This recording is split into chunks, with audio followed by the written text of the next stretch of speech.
رب اشرح لي صدري ويسر لي أمري واحلل عقدة من لساني يفقهوا قولي۔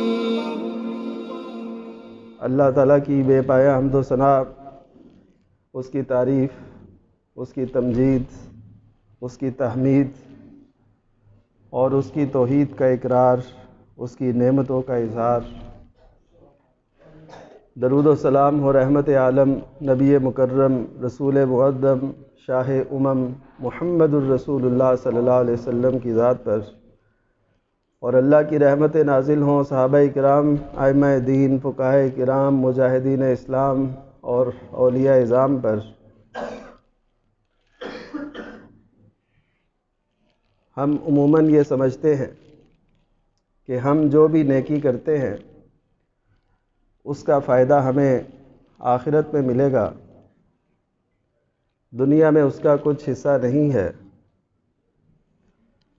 اس وجہ سے ہمارے حالات سدھرتے نہیں ہیں۔ ہم نے یہ سمجھ رکھا ہے کہ جو بھی ہمیں نیکی کا، تقوی کا، بھلائی کا، ایمان کا، عمل کا جو بھی حکم دیا گیا ہے، اس کی جزا بس آخرت میں ملے گی۔ نہ ہم دنیا کے فوائد پہ نظر رکھتے ہیں اور نہ وہ ہمیں حاصل ہوتے نظر آتے ہیں، کیونکہ نیکی اپنے اندر ایک قوت اور صلاحیت رکھتی ہے۔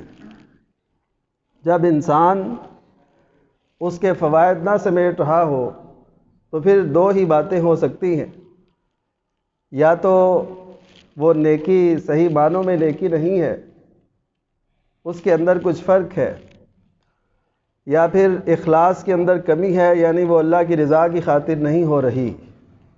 یہ نہیں ہو سکتا کہ نیکی صحیح معنوں میں ہو، عمل صحیح صورت میں ہو اور اس کے نتائج اس دنیا میں سامنے نہ آئے، ایسے نہیں ہو سکتا۔ اللہ تعالیٰ نے قرآن مجید کے اندر بہت سی آیات کے اندر یہ نقطہ بیان فرمایا ہے کہ جو نیکی کرتا ہے اس کو دنیا میں بھی اس کا صلہ اللہ تعالیٰ دیتے ہیں۔ ایسے سمجھیں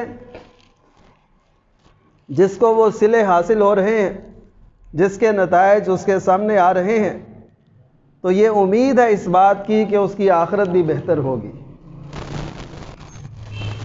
یہ اس بات کو واضح کرتی ہے کہ اگر دنیا میں نتائج اچھے اس کے سامنے آ رہے ہیں تو پھر آخرت بھی یقیناً اس کے لیے بہتر ہوگی، اور اس میں اللہ تعالیٰ بہت اس کو جزا سے نوازے گا، جس نے اس دنیا میں بہت سی جزا دے رکھی۔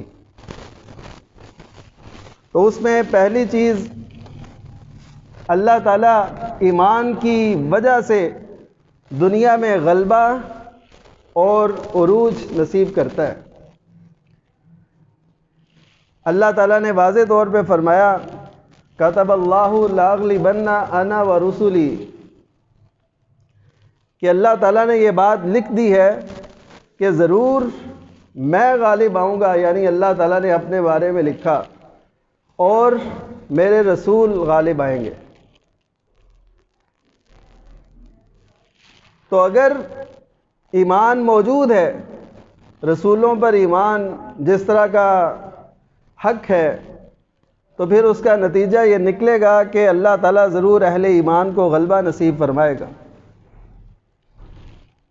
دوسرے مقام پہ اللہ تعالیٰ نے فرمایا، وَأَنْتُمُ الْأَعْلَوْنَ إِن كُنتُم مُؤْمِنِينَ، کہ تم ہی غالب ہو، تم ہی بلند ہو، تم ہی عروج کے مالک ہو اگر تم مومن ہو۔ یہ اللہ تعالیٰ نے آیت مبارکہ کا یہ حصہ غزوہ احد کے تناظر میں بیان فرمایا۔ غزوہ احد وہ تھا جس میں ظاہری طور پر کچھ دیر کے لیے مسلمانوں کو مشکل کا سامنا کرنا پڑا، تو اس غزوے کے تذکرے کے دوران میں اللہ تعالیٰ نے یہ فرمایا ہے کہ وَأَنْتُمُ الْأَعْلَوْنَ إِن كُنتُم مُؤْمِنِينَ، کہ تم ہی بلند ہو، تم ہی عروج کے مالک ہو، تمہارے لیے بلندیاں ہیں۔ لیکن شرط کیا ہے؟ اگر تم مومن ہو. تو اگر مومن ہوں گے تو اللہ تعالیٰ ضرور مسلمانوں کو عروج اور غلبہ دے گا. آج اگر ہمارے پاس قوت نہیں ہے، اقتدار نہیں ہے، عروج نہیں ہے، غلبہ نہیں ہے، فتح نہیں ہے، تو اس کی ایک بڑی وجہ یہ ہے کہ ہمارے ایمان کے اندر وہ جذبات نہیں، وہ بجھی ہوئی ایک شمع ہے جو ہمارے دلوں کے اندر موجود ہے. اسی طرح اللہ تعالیٰ اس دنیا کے اندر ایمان اور عمل کی بدولت نصرت نصیب کرتا ہے، اپنی مدد نصیب کرتا ہے. یہ نہیں ہو سکتا کہ اللہ کو ماننے والے بیسیوں سالوں تک، سینکڑوں سالوں تک، صدیوں تک اللہ تعالیٰ کی نصرت سے محروم رہیں. ایسا نہیں ہو سکتا، کیونکہ اللہ تعالیٰ کا وعدہ ہے کہ اِنَّا لَنَنصُرُ رُسُلَنَا وَالَّذِينَ آمَنُوا فِي الْحَيَاةِ الدُّنْيَا، کہ یقیناً ہم اپنے رسولوں کی بھی مدد کرتے ہیں اور ایمان والوں کی بھی مدد کرتے ہیں اس دنیا کی زندگی میں. یہ ایمان کے فائدے ہیں، یہ رسولوں کی اتباع کے فائدے ہیں جو دنیا میں حاصل ہوتے ہیں. ہم یہ سمجھتے ہیں کہ ہم اطاعت کریں گے تو ہمیں آخرت میں ہی فائدہ ہوگا. نہیں، اگر اطاعت ہماری اسی معنوں میں ہوگی، اسی منہج کے مطابق ہوگی جو صحابہ کرام نے اختیار کیا، تو اللہ تعالیٰ اس دنیا میں نصرت سے نوازے گا. مسلمان مارے مارے نہیں پھریں گے، مسلمان اپنی آزادی کے لیے بھیک کے کشکول نہیں پھیلائیں گے، بلکہ اللہ تعالیٰ نصرت، فتح، غلبہ مسلمانوں کے قدموں میں ڈالے گا، جیسے اللہ تعالیٰ نے صحابہ کرام رضی اللہ عنہم کو عہد خلافت کے اندر عروج دیا. یہ اللہ تعالیٰ کے وعدے ہیں جو ایمان اور عمل کے ساتھ اس دنیا کی زندگی سے وابستہ ہیں، لیکن ہم اس کے نہ نتائج کو جانتے ہیں، نہ ہماری سوچ اس طرف جاتی ہے کہ ہم نے کیا کرنا ہے اور اس کے نتائج کیا نکل سکتے ہیں. ہم اور بہت سے کام کرنے شروع کر دیتے ہیں، لیکن وہ نہیں کرتے جس پہ اللہ تعالیٰ نے وعدے فرمائے. اسی طرح اللہ تعالیٰ رسوائی سے نجات دیتا ہے. رسوائی قومی سطح پہ ہو، امت کی سطح پہ ہو، ذاتی سطح پہ ہو، رسوائی انسان کے لیے ایک عزت اور عزت دار اور باوقار شخص کے لیے رسوائی ایک بہت بات ہے شرم والی. وہ اس سے بہت عار محسوس کرتا ہے کہ رسوائی ہوئی. قومیں بھی عزت سے جیتی ہیں، قوموں کا وقار عزت سے بڑھتا ہے. تو اللہ تعالیٰ ایمان کی دولت کی وجہ سے رسوائی کو دور کر دیتا ہے. یعنی انسان عزت سے جیتا ہے، وہ کم تعداد میں ہو، وہ زیادہ ہو. مکی عہد کے اندر صحابہ کرام رضی اللہ عنہم کی تعداد کتنی تھی؟ لیکن اللہ تعالیٰ نے اس وقت بھی انہیں عزت دی، وقار دیا. ظلم علیحدہ ہے اور مغلوبیت اور رسوائی ایک علیحدہ چیز ہے. وہ عزت سے جیے، انہوں نے کوئی سمجھوتے نہیں کیے، اپنے جان کے نذرانے پیش کیے، لیکن یہ نہیں کہا کہ ہم اس کلمے سے کرارہ کش ہو جاتے ہیں، اسے چھوڑ دیتے ہیں. ایسا کوئی تصور بھی نظر نہیں آتا. وہ عزت سے جیے اور پھر اللہ تعالیٰ نے ان کی عزت میں اضافہ کیا. قوم یونس کا اللہ تعالیٰ نے قرآن مجید کے اندر ذکر کیا اور ساتھ فرمایا لما آمنوا کشفنا عنہم، کہ جب وہ ایمان لائے تو ہم نے ان سے دنیا کی رسوائی کا عذاب دور کر دیا. اس کا مطلب ہے کہ یہ جو رسوائی آتی ہے قوموں کے ساتھ، وہ ایمان نہ ہونے کی وجہ سے ہوتی ہے، وہ شرک کی وجہ سے ہوتی ہے، کفر کی وجہ سے، نافرمانی اور جرم کی وجہ سے یہ رسوائیاں آتی ہیں. بنی اسرائیل، ان کے پاس آج یہودیوں کے پاس جیسے عہد نبوی کے اندر ان کے پاس اقتدار تھا مدینہ کا، تو آج بھی ان کے پاس اقتدار کسی نہ کسی طریقے سے، کسی نہ کسی وساطت سے موجود ہے. امریکہ، یورپ، برطانیہ اس کا ساتھ دیتے ہیں، لیکن اس روئے زمین پر ان کی عزت نہیں ہے. کیوں؟ قرآن مجید نے واضح لفظوں میں بیان فرمایا ضربت علیہم الذلہ والمسکنہ، کہ ذلت اور مسکنت ان کے ساتھ چمٹا دی گئی ہے، وہ دور نہیں ہو سکتی ان کے ان جرائم کی وجہ سے جو پہلے بھی وہ کرتے آئے ان کے بڑے، اور آج بھی جس روش پہ وہ ہیں اس وجہ سے وہ ذلت ان سے دور نہیں ہو سکتی۔ لیکن قوم یونس کے ساتھ اللہ تعالیٰ نے یہ تذکرہ فرمایا کہ جب وہ ایمان لائے تو ہم نے ان سے دنیا کی رسوائی کا عذاب ٹال دیا۔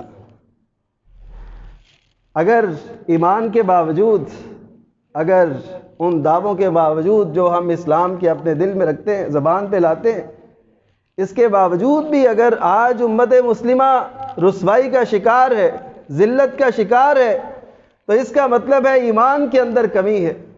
وہ ایمان اس لیول کا نہیں ہے جو رسوائی کو دور کر سکے، اللہ تعالیٰ کے اس عذاب کو ٹال سکے۔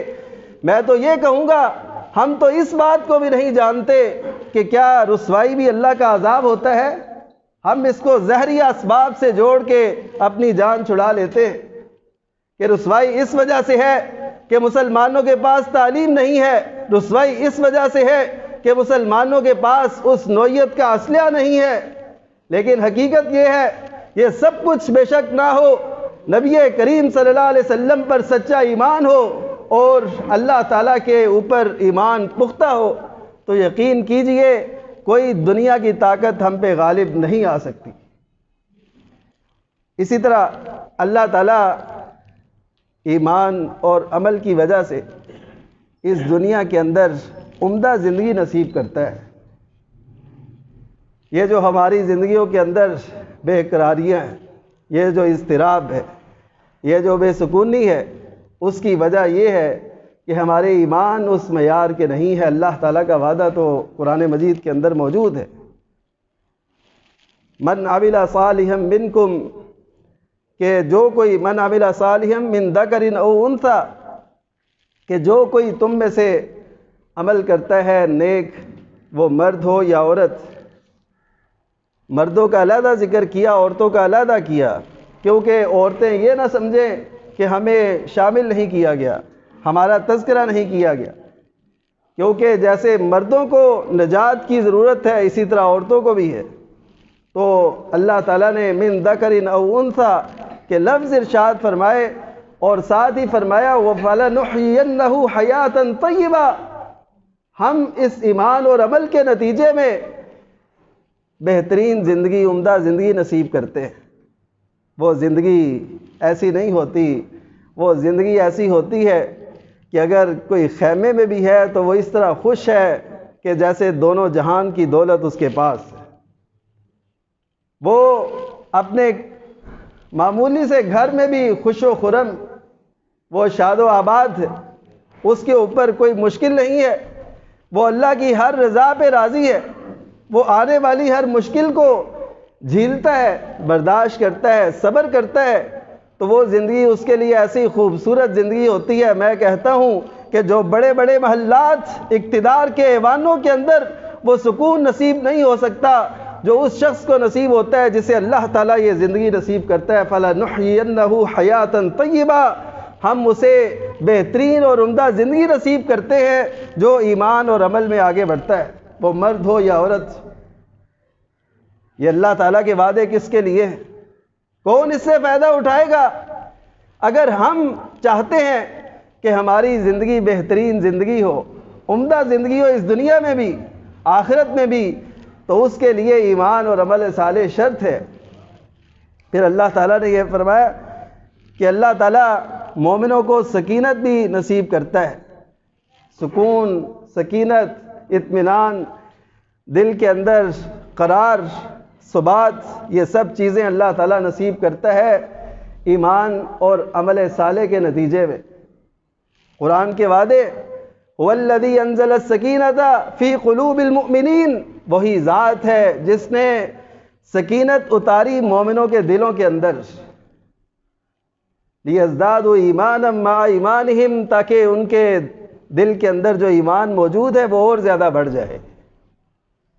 ہمارے ایمان کھڑے ہیں، ہمارے ایمان کے اندر جمود ہے، وہ جو بچپن میں تھا ایمان کا تصور وہی ہے، اس کو نہ بڑھانے کی کوشش کی نہ اس میں اضافے کی کوشش کی، نہ ہم یہ جانتے ہیں کہ ایمان میں اضافہ کیسے ہوتا ہے۔ تو اللہ تعالیٰ نے یہ سکینت اور سکون اس کا تذکرہ صلح حدیبیہ کے تذکرے میں فرمایا، اس کا تذکرہ اللہ تعالیٰ نے غزوہ بدر کے تناظر میں فرمایا۔ یہ دونوں ایک مشکل کیفیات کے یہ معرکے تھے، صلح حدیبیہ بھی اور غزوہ بدر بھی۔ مسلمانوں کی تعداد بدر کے اندر تو انتہائی معمولی تھی، اسلحہ نہیں تھا، طاقت نہیں تھی، برابر کی تعداد نہیں تھی، ایسا کچھ نہیں تھا، لیکن اللہ تعالیٰ نے جو سکینت نازل کی، جو دلوں کے اندر قرار اور ثبات نازل کیا، اس کی وجہ سے مسلمانوں نے ان کے خلاف ایسی جنگ کی کہ 70 کے قریب ان کے سرداروں کو نیست و نابود کر دیا، صفحہ ہستی سے مٹا دیا۔ تو یہ سکینت اللہ تعالیٰ نازل کرتا ہے ہمارے دلوں کے اندر جو قرار نہیں ہے، جو ثبات نہیں ہے، جو ہم اس انعام سے، اس دولت سے محروم ہے، تو اس کی وجہ یہی ہے کہ ہمارا وہ ایمان کا معیار نہیں ہے۔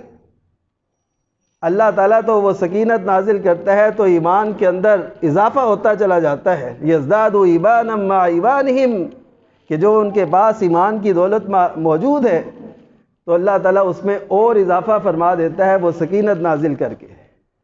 ہم نے اس سکینت کو نہیں جانا، ہم نہیں پہچانتے کہ وہ کیا ہے۔ وہ اللہ تعالیٰ کا اتنا بڑا انعام ہے، ہزاروں کا لشکر سامنے ہو، پوری دنیا اٹھ کے آ جائے مقابلے میں، تو اللہ تعالیٰ دلوں کو جو سکینت دیتا ہے اس کی وجہ سے کسی کے مومن کے دل کے اندر کوئی رعب دبدبہ کسی کا طاری نہیں ہوتا، وہ صرف اور صرف اللہ تعالیٰ سے ڈرتا ہے۔ اسی طرح اللہ تعالیٰ اہل ایمان کو، عمل صالح کرنے والوں کو دنیا میں اقتدار اور حکومت بھی دیتا ہے۔ اللہ تعالیٰ نے قرآن مجید کے اندر وعدہ فرمایا ہے، وعد اللہ الذین آمنوا منکم وعملوا الصالحات، کہ جو تم میں سے ایمان والے ہیں اور عمل صالح کرتے ہیں، نیک عمل کرتے ہیں، تو ان کے ساتھ اللہ تعالیٰ کا وعدہ ہے لَيَسْتَخْلِفَنَّهُمْ فِي الْأَرْضِ كَمَا اسْتَخْلَفَ الَّذِينَ مِنْ قَبْلِهِمْ، کہ وہ اللہ تعالیٰ ضرور ان کو زمین کے اندر اقتدار دے گا جیسے ان سے پہلے لوگوں کو اللہ تعالیٰ نے زمین میں اقتدار دیا تھا۔ ہم تو چھوٹی چھوٹی یہ سیٹوں کے لیے، عہدوں کے لیے بہت زور لگا دیتے ہیں۔ رب کا وعدہ تو یہ ہے کہ تم اگر ایمان اور عمل صالح میں ٹھیک ہو، تمہارا معیار وہی ہے جو نبی کریم صلی اللہ علیہ وسلم نے قائم کیا ہے، جو اللہ تعالیٰ نے بیان فرمایا ہے، تم اسی نہج کے مطابق چل رہے ہو، تو پھر سن لو کہ اللہ تعالیٰ کا وعدہ ہے کہ وہ تمہیں زمین کی خلافت ضرور نصیب کرے گا۔ آپ جانتے ہوں گے سیدنا ابو بکر صدیق رضی اللہ تعالیٰ عنہ، سیدنا عمر بن خطاب، سیدنا عثمان، سیدنا علی بن ابی طالب رضی اللہ عنہم، ان کو اللہ تعالیٰ نے زمین کے اوپر اقتدار دیا۔ انہوں نے کیا کیا تھا؟ ان کے پاس ایمان کی دولت تھی، محبت رسول تھی اور اطاعت رسول تھی، اسی کے روشنی میں یہ زندگی کے دن گزارتے رہے اور اللہ تعالیٰ نے اقتدار ان کی جھولی میں لا کے ڈال دیا۔ سیدنا ابو بکر صدیق کو یہ نہیں پتا تھا کہ نبی کریم صلی اللہ علیہ وسلم کے بعد خلافت مجھے ملنی ہے، لیکن اللہ تعالیٰ نے وہ خلافت کس طریقے سے دی، یہ تاریخ کا ایک سنہرا باب ہے، آپ سب جانتے ہیں۔ اسی طرح عمر بن خطاب رضی اللہ تعالیٰ عنہ کو یہ نہیں پتا تھا کہ انہیں زمین کا اقتدار ملے گا۔ اللہ تعالیٰ نے ایسا عزت اور وقار والا اقتدار دیا کہ آج تک امت مسلمہ اس پہ نازا ہے کہ مسلمانوں کے پاس ایسے خلیفہ بھی موجود تھے۔ تو کہنے کا مطلب یہ ہے کہ اللہ تعالیٰ ایمان اور عمل صالح کی وجہ سے دنیا کا اقتدار بھی دیتا ہے، پھر اللہ تعالیٰ نعمتوں میں اضافہ بھی نصیب کرتا ہے۔ اللہ کا وعدہ ہے لَإِن شَكَرْتُمْ لَأَزِيدَنَّكُمْ وَلَإِن كَفَرْتُمْ إِنَّ عَذَابِي لَشَدِيدٌ، اگر ہماری زبانوں پر شکر کے کلمات ہوں گے، حالات جیسے بھی ہوں، حالات اوپر نیچے، عروج و زوال اور جو ہے نشیب و فراز آتا رہتا ہے، لیکن اللہ کی شکر گزاری ہمیشہ بندے کو کرنی چاہیے۔ اس کے نتیجے میں اللہ تعالیٰ ضرور نعمتوں میں اضافہ فرماتا ہے۔ یہ اس نعمت کا صلہ ہے، اس نیکی کا صلہ ہے جو شکر کے کلمات ہمارے زبان پر ہوتے ہیں۔ تو یہ دنیا میں نیکی کے صلے ہیں جو اللہ تعالیٰ نصیب کرتا ہے۔ ہم یہ سمجھتے ہیں کہ ہم شکر کریں گے تو الحمدللہ کا کلمہ کہیں گے تو جنت کے اندر درخت لگیں گے، وہ لگیں گے، اللہ تعالیٰ ان سے ضرور نوازے گا، اس کے وعدے سچے ہیں، لیکن اس کے وعدے دنیا میں بھی ہیں، وہ بھی ہمیں ضرور حاصل کرنے، ان کو جاننا ہے۔ نیکی کے صلے دنیا میں ملتے ہیں، ان کو ہم نے حاصل کرنا ہے، ان کو اپنا دنیا میں بھی ہدف بنانا ہے، ان نتائج کو دنیا میں بھی سمیٹنا ہے جو اللہ تعالیٰ نے وعدے کر رکھے۔ اسی طرح اللہ تعالیٰ اپنے وعدوں کی تکمیل بھی بیان فرماتا ہے جب قومیں استقامت اختیار کرتی ہیں۔ بنی اسرائیل برے لوگ تھے، لیکن جب تک وہ فرعون کے ماتحت رہے اس وقت تک ان کے اندر اچھائیاں بہت زیادہ تھیں۔ اللہ تعالیٰ نے ان کے ساتھ وعدہ مکمل فرمایا۔ کون سا وعدہ؟ کہ ان کو فرعون کے مقابلے میں نجات دے گا، تو اللہ تعالیٰ نے فرعون کو غرق کر کے ان کو نجات دی۔ قرآن مجید اس بات کا گواہ ہے۔ قرآن مجید یہ بیان فرماتا ہے وَتَمَّتْ كَلِمَةُ رَبِّكَ الْحُسْنَى عَلَى بَنِي إِسْرَائِيلَ لَمَّا صَبَرُوا، کہ جب بنی اسرائیل نے استقامت اختیار کی تو اللہ تعالیٰ کا وعدہ پورا ہو گیا۔ وہ وعدہ جو بہت ہی خوبصورت اور بہت ہی اچھا تھا۔ آپ دیکھیے کہ کبھی وہ جانتے تھے کہ وہ فرعون جو ظلم ڈھاتا ہے، جس کے پاس اقتدار ہے، اختیار ہے، وہ ایسے ان کی آنکھوں کے سامنے غرقاب ہوگا؟ ان کے ذہن میں ایسا تصور بھی نہیں تھا، لیکن اللہ تعالیٰ نے نجات دے کے بنی اسرائیل کو یہ بتایا کہ اللہ کے وعدے سچے ہوتے ہیں، لیکن اس کے لیے استقامت شرط ہے۔ ہم اس استقامت کے بغیر، ہم اس صبر کے بغیر نتائج چاہتے ہیں کہ مسلمانوں کو وہ نجات کیوں نہیں مل رہی، وہ کشمیر کے مسلمانوں کو، وہ برما کے مسلمانوں کو، وہ فلسطین کے مسلمانوں کو نجات کیوں نہیں مل رہی؟ نجات اس لیے نہیں مل رہی، ہمارے پاس وہ استقامت نہیں ہے جس کے نتیجے میں اللہ تعالیٰ نے یہ وعدے کر رکھے۔ ہم تو ایمان کو لٹا آتے ہیں، ہم تو ایمان کو قربان کر دیتے ہیں، ہم دنیا کی خاطر، جس کے متعلق کائنات کے امام محمد الرسول اللہ صلی اللہ علیہ وسلم نے یہ فرمایا تھا کہ یبیع دینہ بعرض الدنیا، کہ دنیا کی خاطر ایسا دور آئے گا کہ دنیا کی خاطر لوگ اپنے دین کو بیچ دیا کریں گے، یعنی دین کی کوئی پرواہ نہیں ہے، بس دنیا آنی چاہیے، وہ جیسے بھی آتی ہے۔ تو اسی طرح اللہ تعالیٰ دنیا میں اچھائی سے بھی نوازتا ہے۔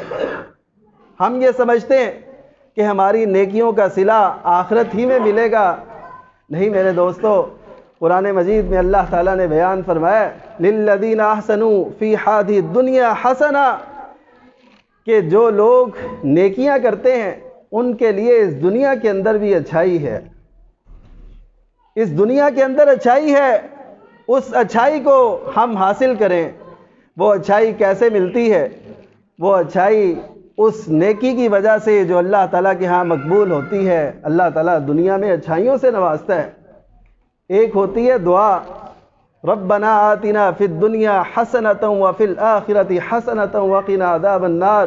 نبی کریم صلی اللہ علیہ وسلم کثرت سے یہ دعا مانگا کرتے تھے، لیکن دعا کے ساتھ ساتھ انسان کا جب اپنا عمل اور رویہ وہ ٹھیک نہیں ہوتا تو وہ دعائیں اللہ تعالیٰ کے ہاں معنی نہیں رکھتی۔ یعنی ایسے سمجھے کہ وہ بندہ اپنے اس مطالبے میں سچا نہیں ہے، وہ صادق نہیں ہے۔ اگر سچا ہو تو وہ جیسے زبان سے دعائیں کر رہا ہے، اس کا اپنا عمل بھی یہ بتانا چاہتا ہے، بتانا چاہیے اس کے عمل کو کہ وہ واقعی اپنے دعوے میں سچا ہے، جو وہ اللہ تعالیٰ سے طلب کر رہا ہے اس میں وہ سچا ہے۔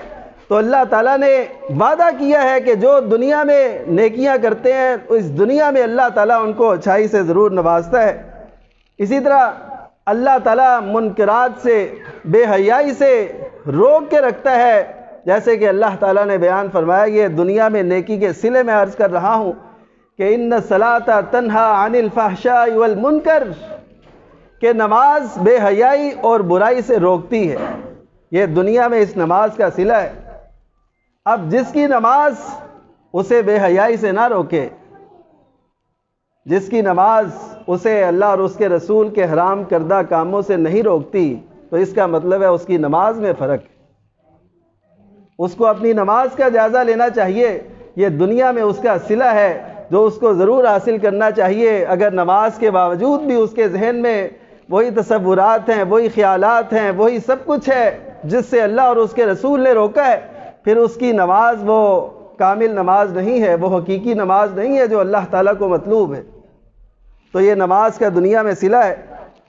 اسی طرح اللہ تعالیٰ کی دوستی اس دنیا میں حاصل ہوتی ہے ایمان والوں کو، استقامت کرنے والوں کو۔ اللہ تعالیٰ نے فرمایا ان الذین قالوا ربنا اللہ ثم استقاموا، کہ جو لوگ کہتے ہیں کہ ہمارا رب اللہ ہے پھر اس پہ ڈٹ جاتے ہیں، تو پھر اللہ تعالیٰ کے فرشتے یہ پیغام لے کے اترتے ہیں نحن اولیاؤکم فی الحیات الدنیا وفی الآخرہ، کہ اس دنیا کی زندگی میں بھی ہم تمہارے دوست ہیں۔ یہ پیغام، یہ بشارتیں ملتی ہیں۔ یقین کیجئے اللہ تعالیٰ کی محبت، اس کی ولایت، اس سے تعلق کا بندے کو پتہ چلتا ہے کہ ہمارا تعلق اس ہستی سے ہے جو اس پوری زمین اور اس پوری کائنات اور آسمان و زمین کا مالک اور خالق ہے، اس سے ہمارا تعلق ہے۔ اس کو یہ بشارتیں ملتی ہیں خوابوں کے اندر، اس کو تسلیاں ملتی ہیں سجدوں کے اندر، اس کو ایمان کی وہ مٹھاس نصیب ہوتی ہے اپنے دل میں ایمان کی محبت اور اس کو اس میں اضافہ کر کے۔ اس وجہ سے یہ ضرور دیکھیے کہ اللہ تعالیٰ نیکی کا صلہ دنیا میں ضرور دیتا ہے۔ ان بڑے صلوں میں سے ایک یہ ہے کہ اللہ تعالیٰ اپنی دوستی سے نواز دیتا ہے۔ یہ کتنا اچھا ہو کہ ہم بھی اللہ تعالیٰ کے دوستوں میں شمار ہو جائیں، وہ ہماری طرف یہ پیغام بھیجے کہ نحن اولیاؤکم فی الحیات الدنیا، کہ ہم دنیا کی زندگی میں بھی تمہارے دوست ہیں اور آخرت میں بھی تمہارے دوست۔ یہ صلے ایسے نہیں ملتے، وہ استقامت اختیار کرنے سے پھر اللہ تعالیٰ دنیا میں بشارتوں سے بھی نوازتا ہے۔ بشارتیں اللہ تعالیٰ دیتا ہے مختلف طریقوں سے، دل میں جو سکون ہوتا ہے، دل میں جو اطمینان ہوتا ہے، جو عبادت کر کے حاصل ہوتا ہے، یہ سب کچھ اللہ تعالیٰ کے انعامات ہیں جو اللہ تعالیٰ اس دنیا کی زندگی میں دیتا ہے۔ پھر اللہ تعالیٰ استغفار کی برکت سے بارشیں نازل فرماتا ہے، استغفار کی برکت سے مال میں اضافہ کرتا ہے، استغفار کی برکت سے اللہ تعالیٰ بیٹوں سے نوازتا ہے۔ سورہ نوح کے اندر اللہ تعالیٰ نے یہ سارے وعدے فرمائے، یا قوم استغفروا ربکم، سیدنا نوح علیہ السلام نے اپنی قوم سے کہا اللہ تعالیٰ سے بخشش طلب کرو، وہ تمہیں مال اور اولاد اور بیٹوں سے نوازے گا، بارشیں نازل فرمائے گا۔ تو یہ دنیا میں نیکی کے صلے ہیں۔ ہم یہ سمجھتے ہیں کہ ہمیں بس آخرت میں ملنا ہے نیکی کے صلے، نہیں میرے دوستو، دنیا میں بھی ملتے ہیں۔ وہ اخوت، وہ محبت، وہ اسلامی معاشرہ ان نیکیوں کی وجہ سے ملتا ہے جو اللہ تعالیٰ نے اس معاشرے کے لیے مقرر فرمائی ہے۔ اللہ تعالیٰ ہم سب کو نیکیوں کے فوائد آخرت کے ساتھ ساتھ اس دنیا میں بھی حاصل کرنے کی توفیق بخشے اور ان سے ہمیں نوازے۔ ہماری زندگیاں یقین کیجئے ایمان اور عمل کا اور محبت کا اور مہر و وفا کا ایسا نمونہ بن جائے کہ کافر بھی رشک کریں کہ مسلمانوں کی کیا زندگیاں۔ اللہ تعالیٰ ہمیں اس کی توفیق بخشے۔ وآخر دعوانا الحمدللہ رب العالمین۔ رب اشرح لي صدري ويسر لي أمري واحلل عقدة من لساني يفقه قولي